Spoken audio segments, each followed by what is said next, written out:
Just before we start this week's video, of course, me and Josh would be remiss not to mention the death of Jack de Bromhead that happened quite recently in the pony racing sphere in Ireland. It was obviously a tragic death, a tragic accident, and given the amount of tributes you've probably seen over the last few days and weeks, it's been a very emotional time for Jack's family and friends. And myself and Josh would like to just extend those sympathies ourselves. It's obviously a very tragic incident, and we're thinking of Jack's family and friends at this time.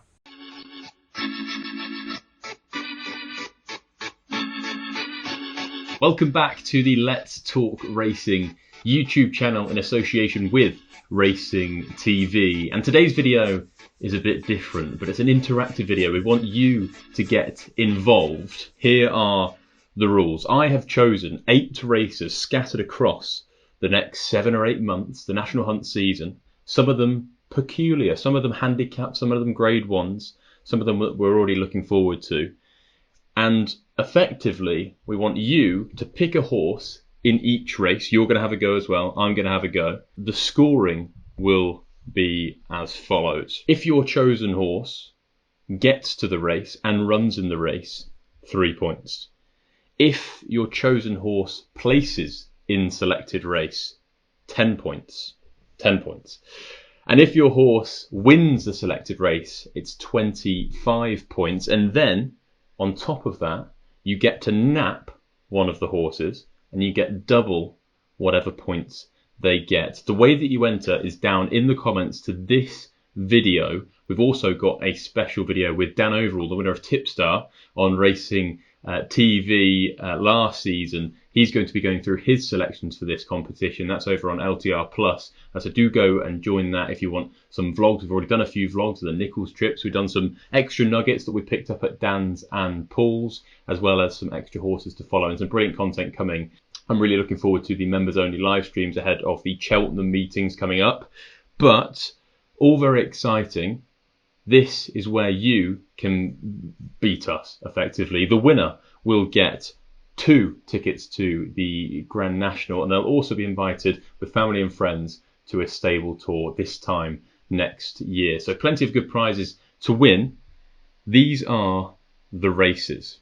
So the first one is going to be the Charlie Hall Chase at Wetherby. The second one is the BetVictor Gold Cup Handicap Chase at Cheltenham, the November meeting, the feature. That's going to be a tough one. After that, we've got the Grade 1 Drinmore Novice Chase at Fairyhouse. Then we've got the 3-mile Grade 1 King George at Kempton on Boxing Day, followed by the Clarence House Chase at Ascot, the Grade 1 Nathaniel Lacy and Solicitors Novice Hurdle at the Dublin Racing Festival over 2 miles and 6 furlongs. Then we've got the Betfair Hurdle, a big handicap in February at Newbury, and then we're finishing off with, we could have gone for a Cheltenham Festival race that people might already have a steer on. We've gone for the Stayers Hurdle, a really tough race to pick. So that's how the scoring works. They are the races. Let's get involved. So, Andrew, here we go. And now I'm not expecting you to name me 8 winners. That's not the point. But it's just about ticking over, in my opinion. Is that the kind of the strategy that you're going into this with? I think so, to a certain extent. I've probably split it half and half.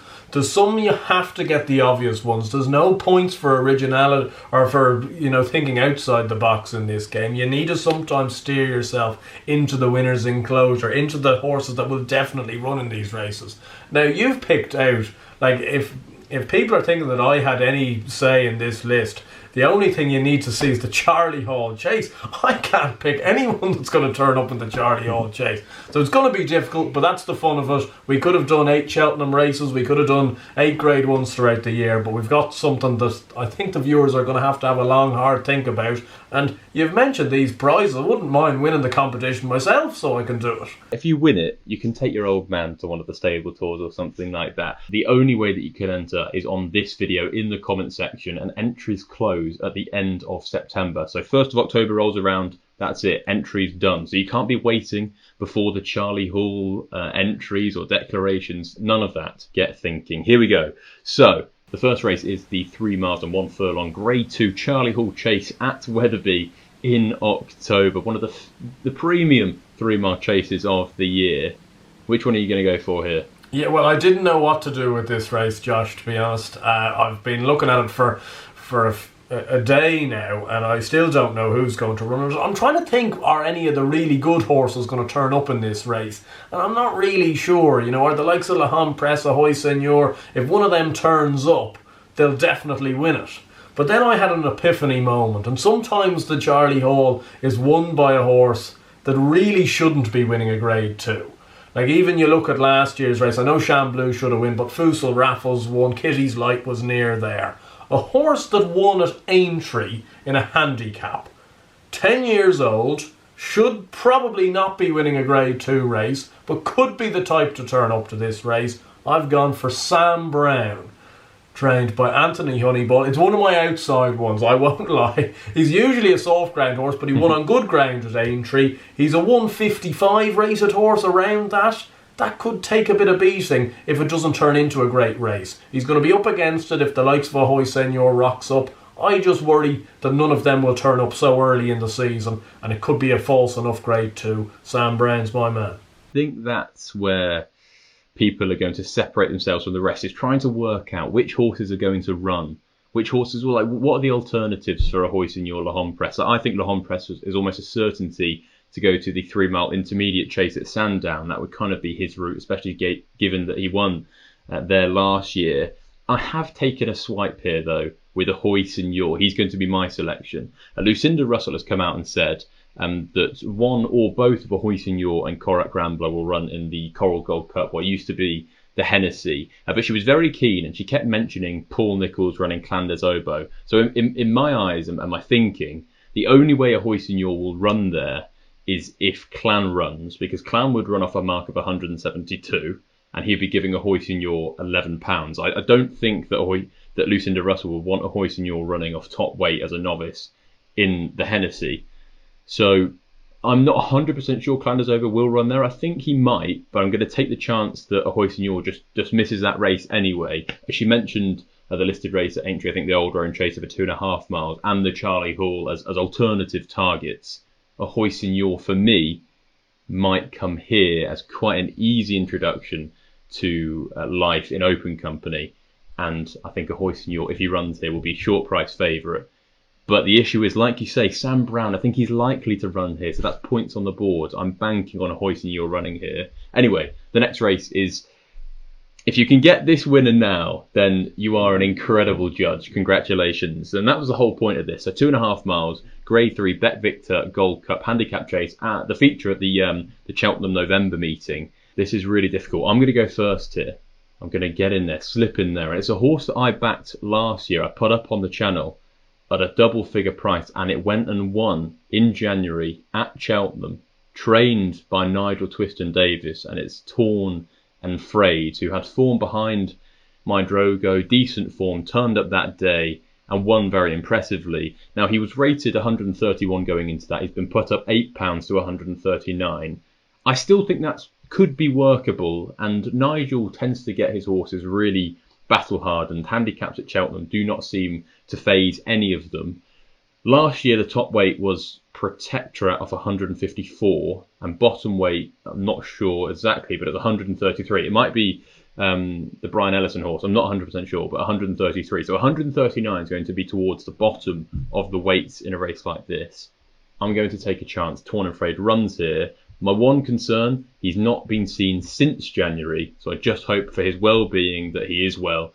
And I do think that he'd be the perfect model, a horse graduating from novice company, going into this. Nigel Twiston Davis and a handicap at Cheltenham. Torn and Frayed, for me, will be my selection. Go on, hit me. Yeah, well, my horse, I'm actually pretty convinced, is either going to run in this race or the Haldon Gold Cup. Those are the two options I can see for this horse. Similar thinking to yourself, probably a slightly classier beast than Torn and Frayed, but his second season coming out of novice company, ran well at Cheltenham, at the festival, in the Arkle, and Joe Tizard's Warlord, who I think might have a very strong chance in this race. You look at the last couple of winners of this race, and usually some of the classy horses can go very well. You looked at last year, Midnight Shadow won it off 148. I think beating Protectorate, as you said, it was off 153. This horse is off 149 currently. Now the Tizzards would have won this race a few years ago with Slate House off a very similar mark if he didn't come down at 2 out. I suppose the one niggly worry with me is he going to stay 2.5 miles at Cheltenham, and maybe will they go for the Haldon Gold Cup over 2-1 instead.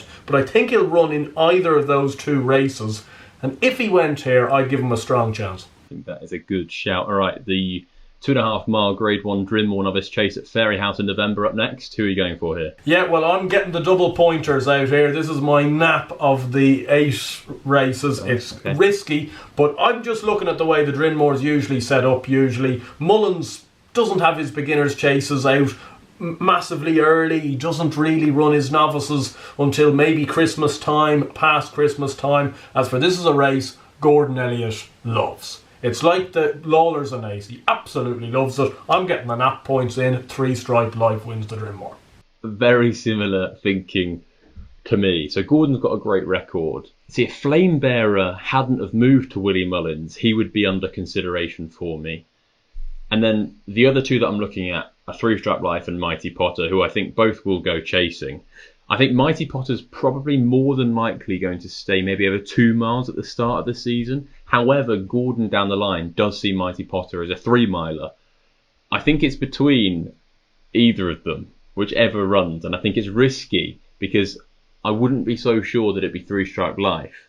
Although I am going to go for 3-Stripe Life because I just thought that Mighty Potter may stay over 2 at this stage of the season, and 3-Stripe is more than likely would go 2.5 mile or start over 2.5 miles. So 3-Stripe Life for me, but he's not my nap. So there's your double pointer. If 3-Stripe Life wins, that's 50 points in the bag, and you're towards the top of the table. But if he doesn't even run, and it's Mighty Potter, that's a nap wasted.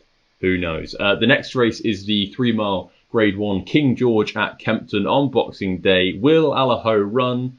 And are you going to take that chance? Again, you've got to realise you've got to get points on the board. People that are LTR Plus members, and if you're not an LTR Plus member, I do advise you be so, because you'll have seen I had my moment. I walked into Ditchit, I had my moment, I gave Brave Man's Game a pat. No matter whether he wins or not, he's certainly going to run in the race. And is he going to finish in the 3? I'd be very, very strongly in favour of that. So Brave Man's Game, my man for the King George. Allaho, he's going to run in the John Dirk, and are they going to turn him around in 3 weeks? My answer is probably not. That is my exact thinking of why I'm going to make Brave Man's Game my nap. No. He's going to be my nap Not again. of this challenge. No, but like you say, he's just definitely going to run with 3-Stripe Life. I see it, and if he runs in the race, he's definitely got a better chance of winning the Drinmore than Brave Man's Game does winning the King George. But I'm not convinced he definitely will. Brave Man's Game, King George, the nap for me. The next race is a tricky one, a very tricky one. It's the 2 mile and 1 furlong Grade 1 Clarence House Chase at Ascot. This time last year, or this race last year, we had Energumene come over for Willie Mullins and Shishkin, the big clash. Energumene went on to win the Champion Chase. Shishkin, a no-shower in the Champion Chase. I think this race massively depends on the well-being of Shishkin, because I personally don't see a world where Energumene comes back over to defend his Clarence House Chase crown. I think that might be done, and I think he might go to the Dublin Racing Festival this time around, because Chacun Poursoir, I'm not sure. I think there's just plenty of question marks around him at the moment, and Energumene's proven that he's better than him. If Shishkin's not fit and well and back to the Shishkin of old, then you're really scraping the barrel. You're looking at Edwardstone, Grenadine, 3rd time lucky, and that doesn't fill me with much confidence. I'm going to say that Shishkin won't be ready for this race, and I'm going to say Edwardstone will win the Clarence House Chase. I think he is the best of that novice crop over here, and I think he might be good enough to beat the likes of a Grenadine. So for me, Edwardstone will win the Clarence House Chase, but that's if he runs. I think he will. Yeah, I see your point. I'm completely in agreement about Shishkin. I don't think he'll be ready for this race. And if he is going to be ready for in and around now, he'll go to the Game Spirit instead, I suspect, and pick up a softer race. I have it completely different in my mind to how you see it, though. I don't see a world where an Ergamine doesn't come over to try and get the Clarence House Chase, because the fly in the ointment for Willie Mullins is if Fernie Hollow comes back. And Fernie Hollow's going to have to compete in 2 mile open Grade 1 races, but they won't want to take him over to Ascot in January if he's fit. So he could be the one for the Dublin Chase if he's around. And also Chacun Pour Soi, if he is still around. The only place he's going to really be massively competitive is at Leopardstown. You don't have any issues with an Ergamine travelling. Deep ground at Ascot is absolute music to his ears. And I must say, an Ergamine proved me wrong last year. The Champion Chase obviously fell apart, but his performance at Punchestown was something that I really just went, wow, this horse is actually a lot better than I've ever given him credit for. I'm not getting sucked into downing him again this year, and an Ergamine's my one for the Clarence House. I think he will come over, and if he comes over, he'll beat the likes of Edwardstone and Grenadine. I completely agree that if he comes over, he will beat those horses. But I'm just not willing to take the risk. I think it's all about points on the board, and I think Edwardstone's more likely to run here because I can just see Alan King maybe not wanting. He'll run in the Tingle Creek, but then would he want to run at Kempton at Christmas? I'm not too sure. Maybe he ran there last year. I just think Edwardstone could run in a race like this. I think King will be keen to run in these races because he knows he's not going to win them all. He might not win a Champion Chase. Anyway, the next race is the 2 mile 6 furlong Grade 1 Nathaniel Lacy and Solicitors Novice Hurdle, a race that you love at the Dublin Racing Festival, Leopardstown, first weekend of February. It's a brilliant weekend. I'm more than likely going to be there. I'm going to try my absolute best to be there. You're definitely going to be there. Who's going to win? The first race, I think, of the whole meeting. Yeah, it is the first race of the whole meeting. Look, it's heart over head stuff. I've mulled it around. There's horses that I do like for the race, but I mentioned it, I think, a day after the Dublin Racing Festival finished in 2022, that I think the one horse you need to back for next year is Xander C in the Nathaniel Lacy. I don't know, it is heart over head, but I couldn't be sitting here. I actually couldn't ever do another video with you again if I didn't put this horse up, and then he suddenly rocks up in the Nathaniel Lacy and he's in the frame. I do think there's the likes of Seabank Bistro, Embassy Gardens horses I'd give, good words for. I think they might be Willie Mullins, Albert Bartlett types this year. But Xander Clegane, I'm going to just take a chance that if he turns up, see if he rocks up around Naas in a 2 mile 3 maiden hurdle in the middle of November and scoots in, everyone will have quickly forgotten about Punchestown, and this could suit him quite nicely. He's ran well at Leopardstown last year, and if he gets there, if he's as good as they've always thought he's going to be, this is the type of race he'll run in, and fingers crossed he can run well. Yeah, I can definitely see that, and he was part of my shortlist. However, I landed on a horse maybe just off reputation. We've not seen him under rules on an Irish racecourse, and it's Ante-Post for Rob Corr and Henry de Bromhead. I don't know too much about him at all. I just think he's going to be a 2.5 miler, 2 or 3 miler. He's going novice hurdling. He's got a lofty reputation, willing to take the chance. Because looking at them, like Xander Clegane just doesn't fill me with much confidence in a race like this. The Mullins bumper horses, James's Gate was disappointing. Seabank Bistro, I just don't see it with any of them really. The next race then is the 2 mile Betfair Hurdle at Newbury, a massive competitive handicap, a really, really tough race to pick the winner of the day before, let alone a season before. What are you going to go for here? Yeah, well, I know you're probably going to come up with something, John Joe Neal's bought a 350 grand horse or something like that. Look, a horse I've always liked, a horse that won a listed race around Newbury on the level last year, a horse called Top Dog. I'm going to give him a chance that he might be a horse for this type of race. I think he's going to be a good novice hurdler this year. I don't think he's going to be a Grade 1 novice hurdler, but he could rock up in a Betfair Hurdle and run a good race. And novices have a good record in the race. I think you want to be on a younger horse, a horse with potential that could be ahead of his mark. And I'd be disappointed one way or the other, whether it's in a Betfair Hurdle or a Lanzarote if he goes up in trip, that this horse can't make it pay at some stage. And the fact that he won at Newbury, won a decent enough race at Newbury last year, would give me a little bit of optimism as well. So Top Dog, trained by Emma Lavelle, for me in the Betfair Hurdle. Mine is going to be a horse that finished 4th to Top Dog in that listed bumper, authorised speed for Gary Moore, 2nd to Henry II. in a listed race at Ascot. He won a Newbury bumper very impressively. He then finished 4th to your fella Top Dog at Newbury, only 4 lengths behind. It was a very close finish that day. I think they're all pretty good horses towards the top of the placings. And then he was 5th in the Champion bumper, a race where Top Dog ran no sort of race at all. So authorised speed for me. And the one that you're thinking that I'd put up was Springwell Bay. I would have said him. We've just not seen him enough. If he'd won another bumper, or if he'd won a novice hurdle, then we might be able to think down that route. But I don't know if it's a 2.5 miler, a 2 miler, a 3 miler. Who knows? He just won a bumper very impressively. So Springwell Bay would be on the shortlist, but authorised speed, I think, will definitely be campaigned around a race like this. The final race then is the 3 mile Stayers Hurdle, and is this one of the more straightforward races that we've had to choose from this time? Yeah, I think so. Look, you can try and make up your modicum of theories, and like a horse like Blazing Cal certainly entered my mind to a certain extent, but you just got to point and shoot here. Flooring Porter is going to run in the race. Flooring Porter, unless something drastically went wrong, will finish in the top 3 in the race, and there's every chance Flooring Porter will go and win the race again. So I just can't see how you couldn't have him in your team, and he's the last man on the list. He is my last man as well, Flooring Porter. You just know that if he's fit and well, he'll be running in the race, regardless of what happens before. There we go, our 8 selections for the 8 selected races. Please do get yours down in the comments. You only get 1 entry. We've got a video over on Let's Talk Racing Plus with Dan Overall, who won Tipstar last year, the Racing TV tipping competition that Andrew was in the final of, but didn't win. All right, we'll leave it there. It's gonna be like me and Sanders Clegane or something like that.